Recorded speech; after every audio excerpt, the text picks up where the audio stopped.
كلنا عارفين ان سحب الطلمبه بيكون اكبر من طردها، او على الاقل قد بعض، بس هي الطلمبه ممكن تطلع ميه اكتر. لو خلينا خطوط الطرد اكبر من خطوط السحب، بص هو على حسب نوع الطلمبه، بس نظريا في العادي ايوه الطلمبه في الحاله دي هتطلع ميه اكتر. بس ازاي ده بيتم ويعني ايه على حسب نوع الطلمبه؟ يلا نشوف.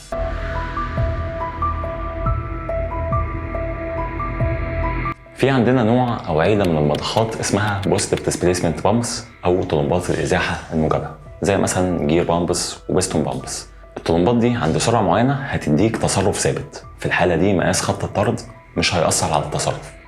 ولكن المضخات المنتشره زي ما احنا عارفين هي المضخات الطارده المركزيه سنترفيوجال بامبس.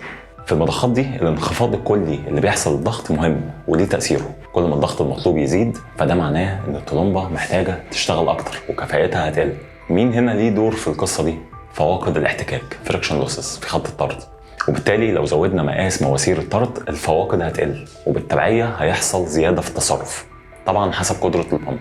عشان نشوف الكلام ده بشكل نظري بسيط لازم نروح لمنحنيات اداء المضخة بامب بيرفورمانس كيرفز. في الكيرف او المنحنى اللي قدامنا ده، الكيرف الاحمر هو السيستم كيرف، واللي بيقول لك ببساطه انت محتاج ضغط قد ايه عشان تدفع كميه سائل معينه خلال السيستم، او بتعبير تاني محتاج ضغط قد ايه عشان تحقق قيم تصرف معينه خلال السيستم. هنلاحظ من السيستم كيرف ان كل ما التصرف يزيد فانت هتحتاج ضغط اكبر عشان تحقق الكلام ده. اما الكيرف الاصفر فده خاص بالبمب. كيرف البمب بيبين لك كميه الضغط اللي الطلمبه تقدر تقدمها او توفرها عند تصرف معين. وهتلاحظ من كيرف البمب ان كل ما التصرف يزيد الضغط يقل.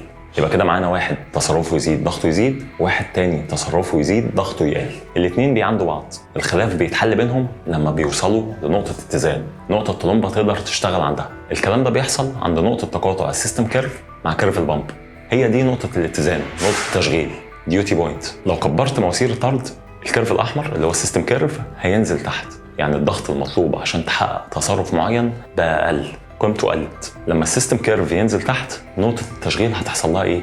بالظبط نقطة التشغيل هتتحرك ناحية اليمين، ما معناه ان الفلو او التصرف هيزيد. طبعا الكلام اللي اتقال ده بخصوص ايه اللي هيحصل للفلو بس نظريا لو خط الطرد كبر بدرجة معينة، لكن فكرة ان يكون خط الطرد اكبر من خط السحب دي معناها تكلفة زيادة ملهاش لازمة، لانك هتكبر فلانشة البمب ومواسير الطرد من اجل لا شيء.